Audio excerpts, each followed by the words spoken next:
Okay, pocket number 2 has something in it, you'll be pleased to hear. And it's still to do with maths. So who would like to pick my pocket number 2? Gabriel, we're going to give it to you. Fantastic. Pocket number 2. Something I don't think you'll ever have seen this before. In fact, nobody in this tent will have seen it before. Probably no one in Oxford, but I may be wrong. And I want you to guess what it is, okay? I'm going to take it out of its little container and give it to you. It's quite valuable, so just don't drop it if you don't mind. Have a little look at it, Gabriel. Show it around to everybody else. And I'd be interested to know what everybody thinks it is. Okay, lovely.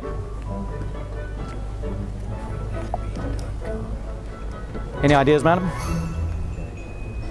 Okay, time's up now, sorry.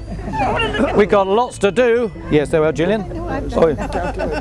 Oh, fantastic. Your name, sir? Anthony. Anthony's got it absolutely right. Gabriel, it's a calculator, right? It is a mechanical calculator. Now, sometimes when I show this, people say, well, obviously it's a hand grenade, or it may be one of those things at the end of a fishing line, or a pepper grinder, all sorts of different ideas. Have you seen that? But it's actually a mechanical calculator. And the amazing thing is, it's made out of cogs, wheels, springs, and levers. There's no computer chips, there's no displays, there's no batteries, and it can do any sum in the world. Any sum in terms of addition, multiplication, division, subtraction, and square roots, the works, okay? And this, Nicholas, this was invented by a man called Kurt Hertzstock. And he was living in the 1940s, and he was a Jewish man living in Germany. Why was it a bad news to be a Jewish man in Germany in the 1940s? Do you know, Nicholas? It was the war, right? And you know what happened. Unfortunately, the Nazis rounded up many of these poor people, Kurt Hertzstock included. He was put in a prison camp.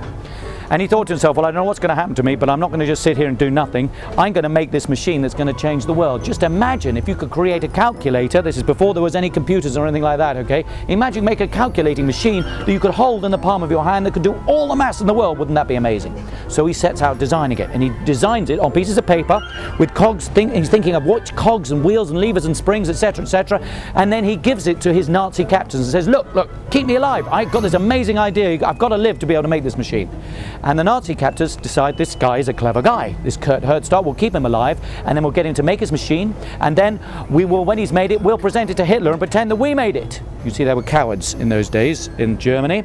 And anyway, what happens in 1945, the Nazis are defeated, the Allies release those Jewish people that remain in the prison camps, including Kurt Hertzstock. And he goes to a little country in Europe which still exists today, you can see, made in Liechtenstein, which is next to Austria. It's just a tiny little pinprick of a country.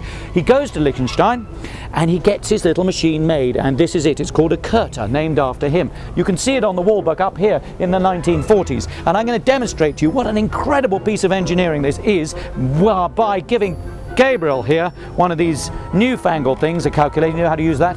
Yeah, okay, right. Gabriel, here we go. Now what I want you to do, please, is I want you to put 5 numbers into the calculator, Gabriel, but I want you to shout them out as you do so we can all hear, okay? Your first number is? 5. Hang on, 2, 3, 9, that's 4, I need another one. 7, okay, very good. Now, Gabriel, on your calculator, I want you to press the plus button. The plus for me, by the way, is one little turn of the curter. Here we go. Now, 5 more numbers in the calculator, please, Gabriel. Off you go. 6, 3, 2, 8, 1. And what I would like you to do, Gabriel, is press equals. Equals for me, one little turn of the curter. Makes a lovely little sound when it does that, by the way. And the answer is 115,678. Correct? 115,678. Isn't that fact? You can give him a round of applause. Everybody usually does.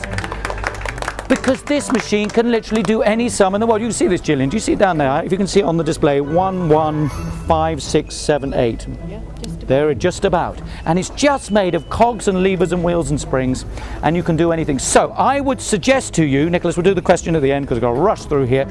That is a fantastic example of how to make mathematics something exciting and tangible. I didn't enjoy maths at school because we did numbers for a long time, which I found a bit abstract. And then guess what? They changed it all into letters, and we started doing something called algebra. And I thought, hold on, I thought I was doing numbers. And then we came to doing letters.